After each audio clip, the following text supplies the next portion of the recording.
I'm Chloe, and I'm sitting here with Mariel Ebrahimi, the CEO of Disrupt CRE, and we decided to do a very informal, fun video, a decade in review of 2019, all the latest technology in real estate, and she's going to talk a little bit more about the latest technology in commercial real estate. Yes. And together we're going to have a really fun conversation. A little bit of a background, I think that technology is absolutely incredible and it's helped change our lives, but technology really does relate to every single one of you. If you're watching this and you think it doesn't, listen to this. It's the way you eat, it's the way you sleep, it's the way your bedroom is constructed, it's the way your thermostat perhaps listens in on your conversations or not, it's the way you go to the office, it's the way the office is laid out, it's whether the air conditioner is too hot or cold in your office.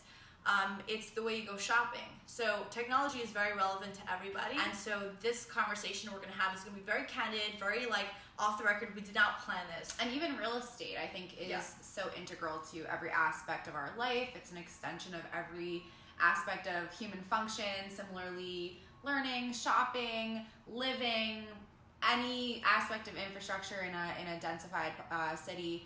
So I think the combination of real estate and technology is really profound. I don't think people really realize how much it has to do with them, whether you're in the industry or just a human in life. So exactly. And she and I are always talking about technology to the investors, to the startup founders, and I just feel like to the industry professionals. To the industry professionals. People who understand real estate, but there's so much that is interesting about the industry, especially now in 2019 going into 2020, that is relative to anybody and everybody, and I think it should be something that we talk about more outwardly and in terms that people can understand across the board. So that's what we're going for today. Yes. What is something that you found, and I know you don't want to kind of talk about a full decade, but can you tell us about one thing about a decade in a review? So I think you want to talk about the data centers. Yeah, I mean, so I'm a co-founder of Disrupt CRE. We are a commercial real estate, technology, media and education company. So my job is to learn about technology from the commercial real estate standpoint and then teach it back. And we've been doing it for about 5.5 years.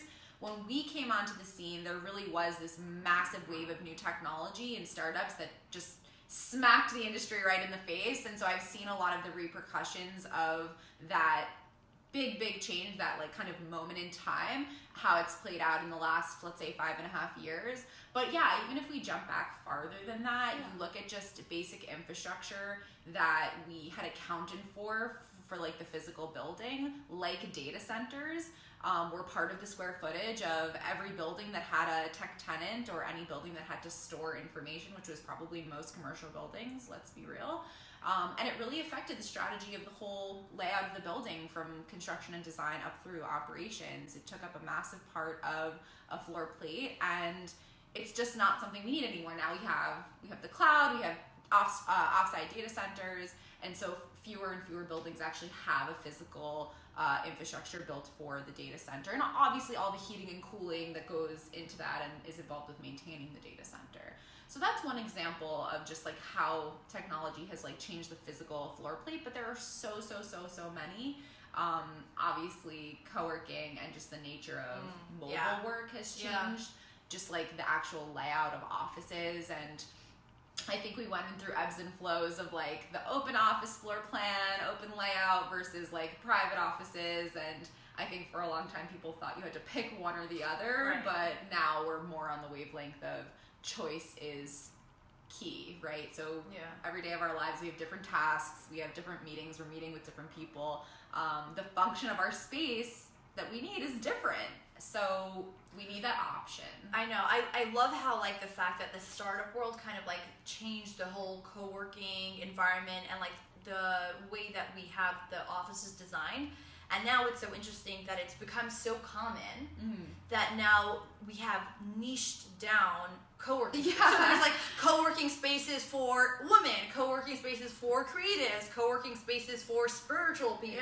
For mothers. and, for any type of human being there's a co-working space. I mean, multifamily real estate should be like that. It kind of is getting there, right? With co-living and it's getting more specific. But we talk about all the time how there's so little data and kind of profiling of tenant types that's involved with marketing, definitely. But like also even just developing a building, like how it doesn't really work in the logical way that you would think to first decide what kind of person you're building the building for, and therefore the units or the floor plates if it's an office building, right? And then 100%. Building the building and programming it according to the tenants that you're going for, and then marketing it for those individuals, right? It just makes sense. It's unbelievable. So well, tell them about the way it works now, because I think a lot of people probably don't realize how it actually works. Okay. So I'm also the CEO of Brick. We're like a marketing agency, and we work with a lot of new developers and new developments. So a lot of these developers come to us and they're like, we want to build a building in X neighborhood that hasn't been developed before. What is the data that's out there? So yes, there is market research available. This is the price per square foot. This is how long it sat on the market. This is how quickly we got to closing. This is how much it closed above or below asking price. But that's the only data that's available. They will go to the brokers or these like really big brokerage companies, and the brokerage companies have come to me themselves, and so I know that they don't know. And what they're saying is like, well, we guess it's going to be an artist between this and this age who possibly has 1 or 2 kids and want a studio or 1 bedroom, but everybody is like hypothesizing and they don't really get it.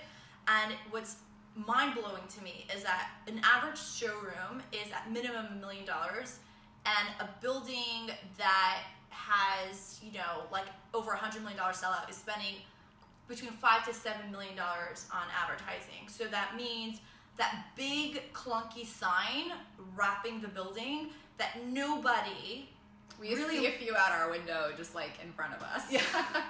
Literally, like no one looks at them. There's no call to action. There's no even connecting between the online and offline marketing.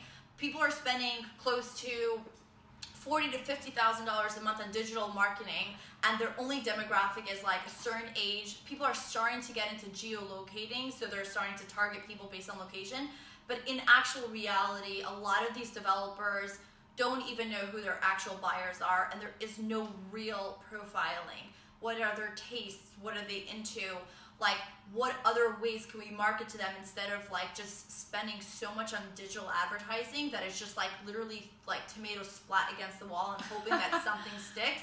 And they really have no clue. Well, it's crazy too, because like as the services part of real estate is becoming so much more of the financial spend every year and becoming more of the budget, even in like tenant engagement apps and things like that, part of the kind of crux of a development is the programming, the services you're offering, the amenities. And so how much data could we use to power those decisions? Like how accurate could we get in building amenities and programming for a building based on tenant type or audience type? Like very accurate. Pretty accurate. Yeah. And like as consumers of just anything in life, you take a flight, you buy lunch, you go to the movies, you have a Netflix subscription, we give so much information. You use a hashtag for whatever it is that you're up to that day. Like we feed the engine, the collective internet engine, so much data. And so if you are a real estate owner, you're on the receiving end potentially if you're set up with just a basic tech stack to consume so much information about your tenants and feed back to them a more customized solution. But that also, it speaks to marketing, it speaks to every aspect of running the building. You have to fill units based on price, like there's a price per unit, there's a location of where the building is, there's potentially an age demographic, but also like what employers are in the area. Like did Google just move in down the street? Like who are you building it for? And then therefore marketing and all, programming and all of those kinds of things. But I do have to say that there are a lot of developers, especially in New York City where we're based, that have really been keen on innovation, and they have been very receptive to starting to talk about data. It's new. It's very new. We're having the conversations. It's half the battle. They still have a hard time seeing the ROI, and if I told them their marketing spend will be cut in half, it gets them very excited because it's true. It will be. And also, you're not building out amenities that they're never going to use. Like that pool table doesn't get used, the conference room might not get used. But it depends, because a building in Hell's Kitchen might have a conference room fully booked, and in Williamsburg not, or like Essex Crossing, or like Long Island City. So every neighborhood is very specifically different, but knowing your buyers down to the point of whether they like to cook or not is super important.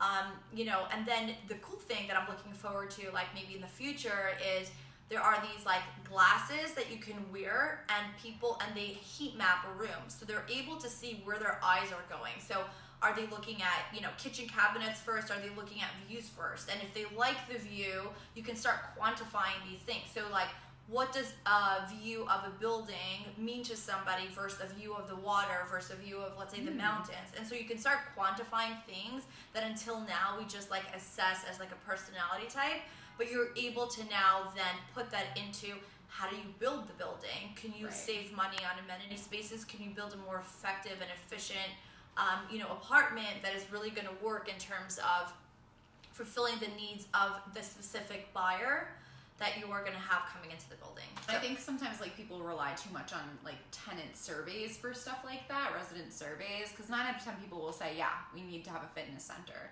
But how often is it actually used? Or, the variety of other services or view, how much do you value the view versus XYZ other components? And what people say versus like actually what happens and how it plays out is very different. So it's interesting though. We actually know more about tenants than we know about buyers. Go figure. We know much more about tenants. Like tenants, because the turnover and because I don't know why actually, but we do know a lot more about tenants than buyers. I mean, I think it's like just active management, versus like an owner who's going to take more initiative and be proactive in maintaining. Right, and also probably less turnover. So like people are not as the conversation isn't happening as much. And I think that a broker, if they're working with a $10 million buyer, they're not providing that data so much, because I think that there's something that I would love to see change in 2020 is I'd love to see more transparency in real estate. Oh, it's happening. It's happening. It's happening. I mean, technology is being weaved into the fabric of every aspect of not only the building itself, but the human functions, the workflow, the operations of the businesses. So there's so much more transparency to be had, and I think it's been a little bit slower, and it will still be a little bit of a slow burn to reach that ultimate like level of transparency, because what it really means is that people have to become more accountable. And there's a lot of things that are we kind of bank on not being so transparent, and it's things stay the same. I mean, it's not really, I don't think, an option anymore. That transparency is here whether we like it or not, in so many facets. And I think transparency in the commercial space is different than the residential space. For sure. I think the transparency in the residential space is with brokers. I think that they're very, very afraid of technology, and also that of competition, because at the end of the day, brokers are two things. They're experts, hopefully. They're home buying and selling experts, so they are really good at helping you navigate the whole process from inspection to how to best get return for your money with this investment or not. But on the other hand, they're also a salesperson. Yeah. And in the sales industry, I think that, and I've been, when I started my real estate career in 2014, I started off as a broker, and I definitely saw this in-house. There were many, many helpful people, which is wonderful, and I always applaud people who are collaborative, like myself. But then I also think that there are some people who are very afraid that if they give their information about their client, that other people are going to steal it or take it, whatever it is. So I know that people haven't been providing as much transparency as they could, but what they don't realize is by being transparent, first of all, there's nothing to be afraid of with technology. It can absolutely only help you. And then, if you do have a relationship with these buyers or these sellers, then you know what? It gives you more of a chance to deepen that relationship and to be more genuinely an expert in what you do. And then the more you are better at who you are and what you're doing, they're not going to be leaving you for somebody else, but by providing the information, we can now do a better job building for them, selling to them, marketing to them. So I actually think that if a lot of people can get over the hump of transparency, it will actually really help your business exponentially. I couldn't agree more. I really couldn't agree more. And I think we were talking a little bit about some of our most favorite technology or technological advances in 2019 or the last few years. And we brought up sensors earlier, which I'll bring up now because for me, one of, I think, the most impactful technologies, both on the commercial and like more multifamily side, although we do talk about multifamily and disrupt CRE, so we can classify it kind of on the line, especially in New York where you have like these really highly densified high-rise apartment buildings. But I think sensors are bringing that level of transparency from the physical building infrastructure as well as human behavior. And it's so interesting over the last couple of years. You've seen this technology really evolve to a place where not only it's super affordable and accessible for anybody, it's also really sophisticated. And it doesn't mean that sensors, I think a lot of times people, like a common misconception from tenants is that, oh, you're surveilling me and you can see if you're an employee at a commercial office, like when I'm at my desk or I'm not at my desk, or, all of these things that people have a lot of fearfulness around. But I think that overall, especially in corporate environments, they're getting less and less specific, like these cameras and technologies and sensors, less and less specific on like specifically who you are or whether you're at your desk, or that's not the purpose of commercial sensor data. At the end of the day, to be able to see deep into the foundation and actual infrastructure of the building helps us not only maintain the building and predict potential like repairs, faultiness, like potential accidents, all of that kind of stuff. But it also shows us like where we can improve in the functionality of these buildings. I mean, commercial real estate, commercial buildings and construction waste attribute to 40% of our world's pollution and energy spend, which is absolutely astonishing. Right. And it's one of the reasons that I'm super passionate about being in this space, because there's a lot of work to be done, frankly. And I think it's also why we're doing videos like this, and hopefully we'll do more of them, to share with people that are not in traditionally our communities or networks of professionals, because I think more people should care about being in this space. Hopefully it gets people excited that there is so much technology, there's so much potential and opportunity for advancement in the space, and maybe through those new interesting technology outlets, people will join and want to pursue careers in commercial real estate, because there's so much change to happen.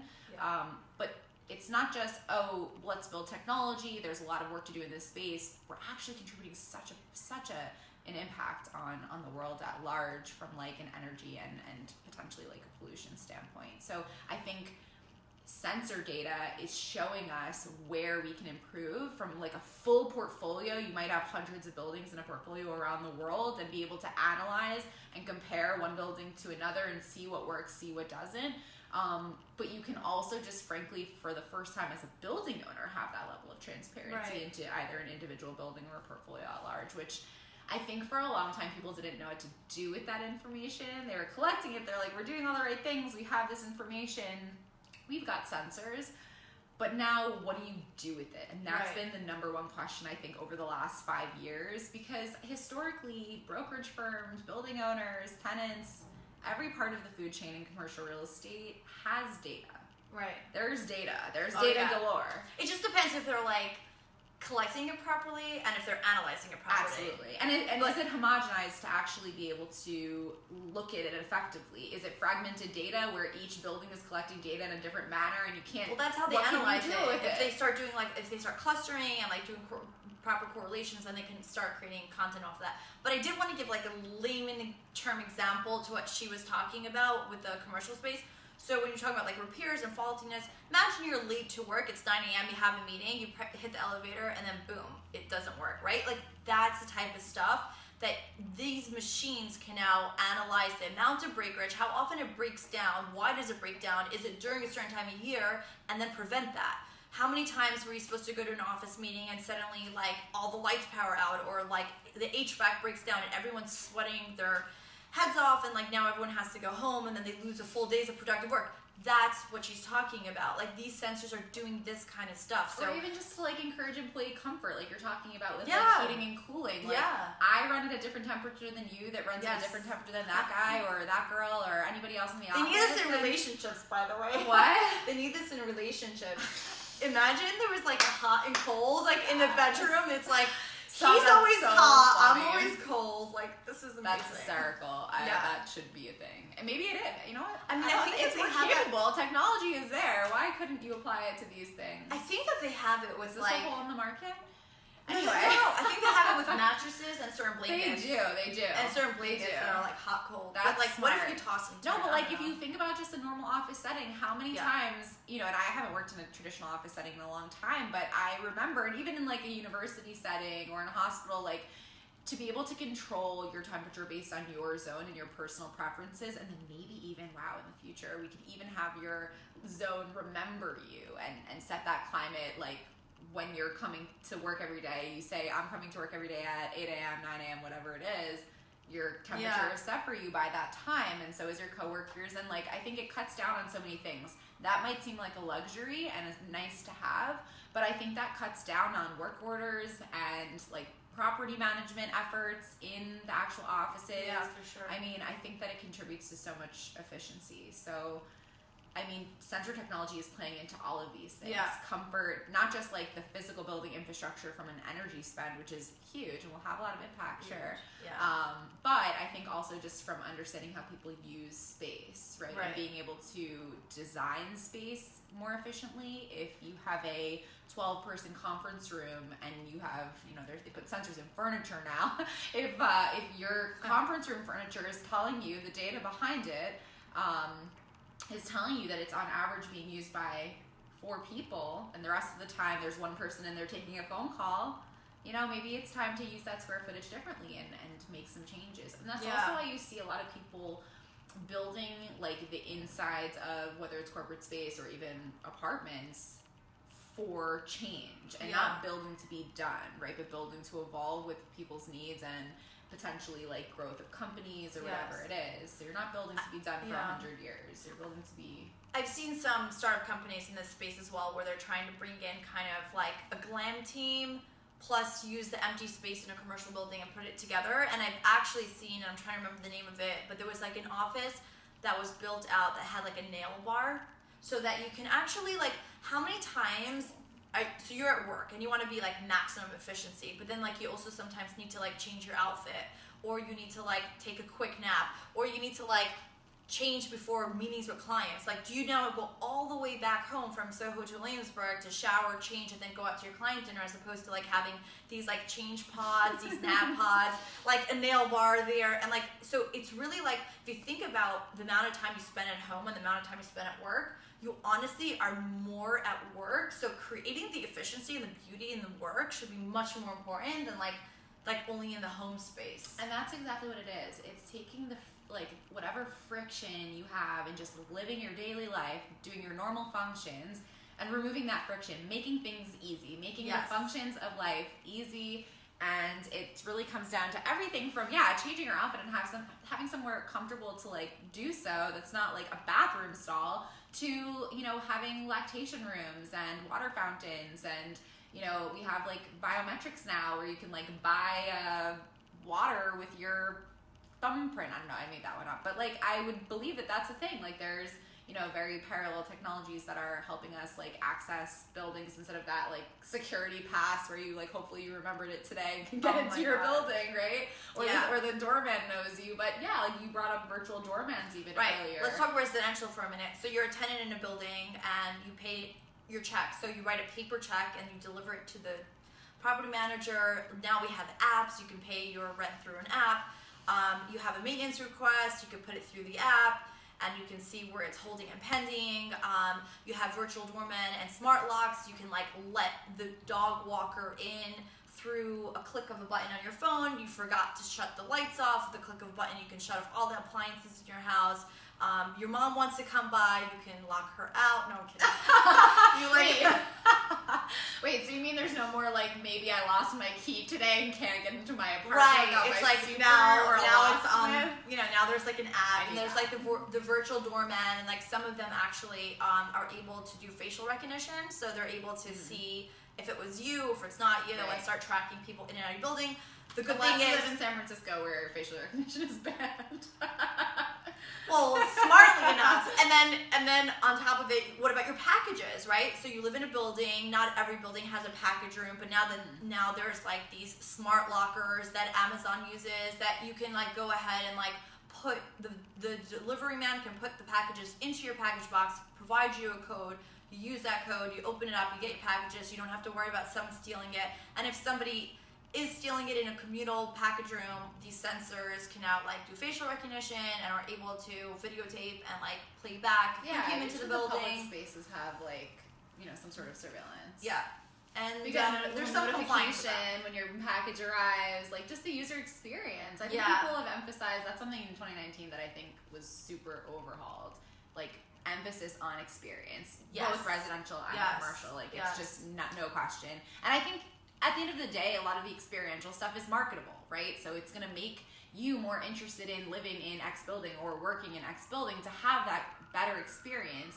I know in the office setting, like there's events, like you have program managers now, built community managers, like you would go into like a WeWork or like co-working space where you have somebody programming events.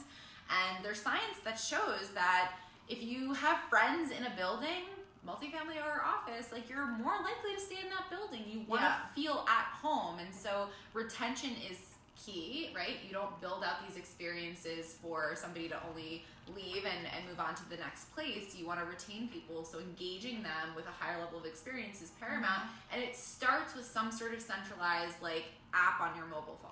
Yes. Right? Yeah. Notification, connect with other people. Right. Maybe you're like want to sell your stuff, but you don't want to put it on Craigslist. Right. And like someone downstairs needs a couch. Like it's just so much more efficient. Yeah. Somebody downstairs needs like your Knicks tickets that you can't go to. Exactly. Right?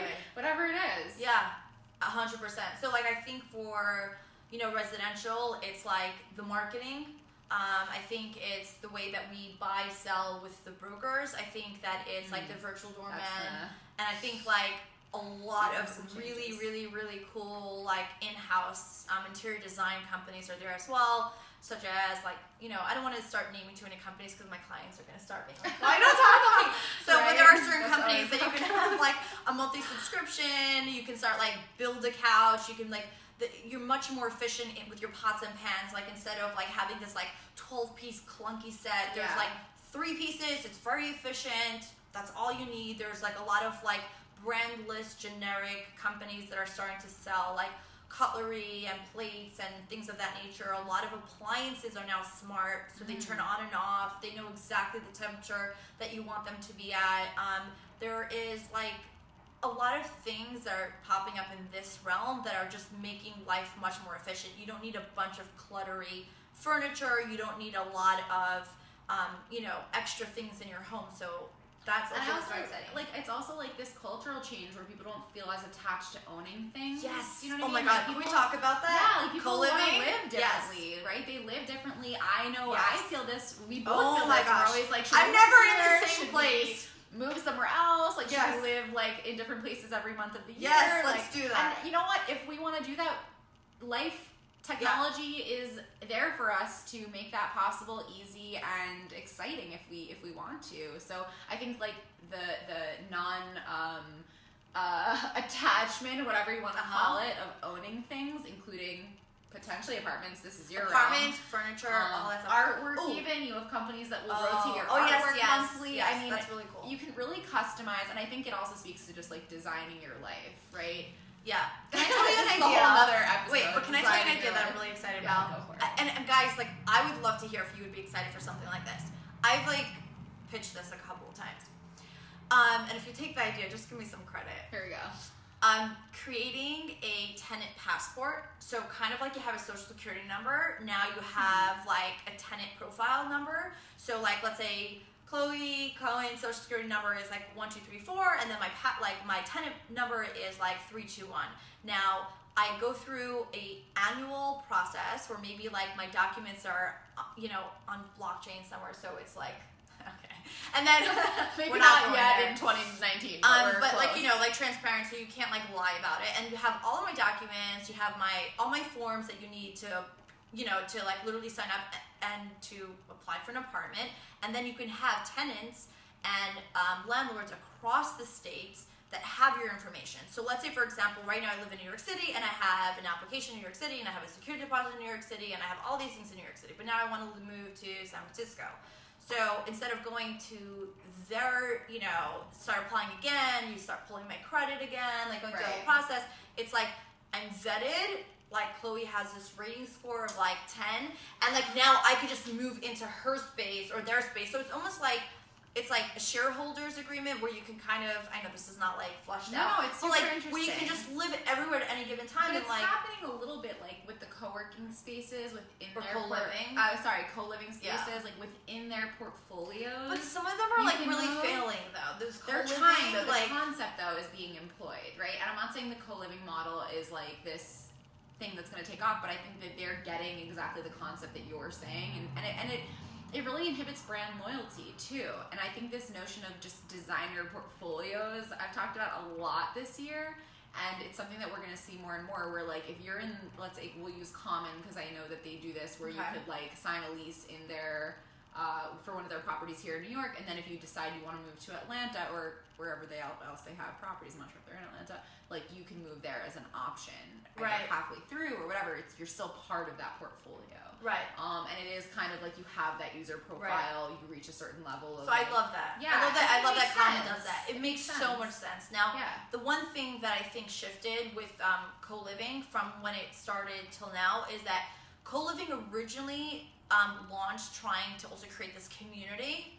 And I think that aspect kind of didn't go over so well. But what did go over well was like just being able to move into an apartment, show up with your luggage, plop down, and you start living. Like instantly you're like living. So I think that has shifted a lot. So instead of creating these like communal communities, and like they've shifted more to just short-term furnished rentals versus co-living, right? So it's not as much of a kibbutz as much as that sounds cool too, though. And I think like just back to the point of like the emotional investment that building owners are looking to build like into the experience. Again, any asset class, when you build an emotional investment, people are more likely to stay. They make friends, they have community, they have that foundation. But we do know that more and more millennials and like these next generations want freedom. They want flexibility, both in office and multifamily. There's no such like 25-year lease anymore, like for a bank to rent a building. I mean, it might be still happening, but like if it is, and it probably is, like it already feels like we're. What about Notels? Notel is in the commercial space doing the same thing as Common's doing for residential. Exactly. Doing it for commercial. And my point is that like we're filling, like as an industry, we're filling that cultural need. Like people want flexibility. They want to be able to sign a lease as a commercial, as like a company for a year, 3 months to a year, right? If we're really getting like on our wish list, they would love to sign shorter and shorter term leases because they don't know if they're going to be 50 people or 150 by the end of the year. They don't know how much space. So traditionally, the way that it works in commercial office space is that big corporate companies will take 20+% extra space, which you can imagine how expensive that is in cities like New York and San Francisco and some of these other major metros. 20+% extra space just for the what if I need more space. And I mean, it's absolutely mind-boggling to think about that now when we have tools at our disposal to like make that. So a lot more companies are like helping deal with that. So like I know Convene, and there's a couple of other ones where they actually help you based on where you're holding, because there's so many more startup companies now than just old school corporate companies, and because of that, they're growing on such a quick basis that we don't always know like where they're going to hold within a year.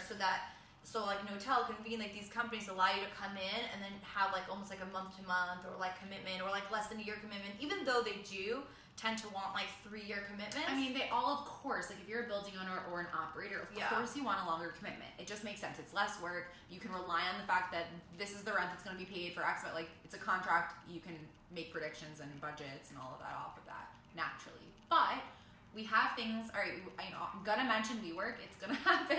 But like no, and it's not a profound like industry breaking like disruption that WeWork brought. It's a old school concept that they put a new, prettier face on, and essentially what they're doing is like assuming the risk taking it from the building owner and saying, we'll take on the risk of offering these short-term leases and hope that it works out for us. But there's so many companies that are like that. We work or not. Like the concept of co-working, the concept of flex space is not going away. People want it, they need it. So now, you know, instead of taking that 20+% overages and what your actual needs are, you can take what you actually need and then decide and to have a flex office solution for like the ebb and flow of like your potentially growing team. And it's not just corporate, it's not just startups that need that flexibility. Corporate companies, I mean, even through mergers and acquisitions, or they're changing offices or whatever, like flex office just gives them, it fills that void of like, that's true. I can do what I need to do without spending millions in overages just because I may need this space, which most of the time they don't. So okay, so like what else? Like let's maybe wrap up a little bit. I don't know. So like let's say, so should we talk about like what we're excited for this coming year? Yes. Okay. What would be 2020? 2020. We're like almost a week away. I know. It's so crazy. I know we wanted to. Listen, data is at the core of I think everything in life, real estate or not. But I think that I'm most excited for how sophisticated data collection and actually data use is becoming. I think just through conversations like whatever, like this one and others, like people are becoming more informed about the different ways that data can be valuable. Right. And I really feel strongly that real estate is a vessel to collect information about human behavior. And that is so valuable in and of itself, far beyond just the value of like a particular lease. Yeah. So I'm super excited to hopefully like more people will start understanding concepts like that. Yeah. And take initiative to, you know, build their building out and outfit them with devices to collect information in a secure, like non-specific way where it's not like they don't know specifics about you as an individual, but they can analyze human behavior and how they interact with buildings so that ultimately we can build more efficiently, we can build for what people actually like want and need instead of what we hope and think that they need, especially when we're sitting in Manhattan, but the buildings we're sitting in are hundreds of millions of dollars, these buildings a lot of times, especially on the commercial side. I mean, these are massive financial assets that I think we both like get why it's taken such a long time to implement and try things out. It's incredibly risky if you want to call it that. Yeah. So I would say same. Same. For me, it's about data. But what I'm really excited about data is getting more into like machine learning and like more for the residential end. I think that I'm really, really excited to like really get to know your tenants, your buyers, your sellers better. Being able to reduce the waste in the amount of money spent on showrooms and marketing, and to just be much more effective. I'm really excited about the average person understanding how data is helping them, and that there's more transparency, because I really care about the people's experiences, and I want like residents, buyers, and sellers and tenants to be able to have like a better living experience both at work and at home, and also to be able to trust their brokers more, and to be like to just really elevate the residential experience from, I think like a lot of brokers are, I forgot who did the market research, like used car salesman and then like real estate broker, and I kind of just like want to like elevate that experience to build better buildings for them, to build like a better future for everyone around. Matching people with like actually what's suited to their life. Yes. Yeah. That's something that I would like really be super stoked for. Yeah. And then you tell us, like, you know, I mean, for all the 10 people that watch this, like, write a comment below. Like, what do you want to hear about? Like, you could talk for a long time. Oh my gosh, it's so interesting. Like, what do you want to know about? You know, if you like this, subscribe, because we might do a couple more videos, and then you could get a little ping knowing that we're here. And looking forward to next time. Happy 2019. We're 2020. 2020.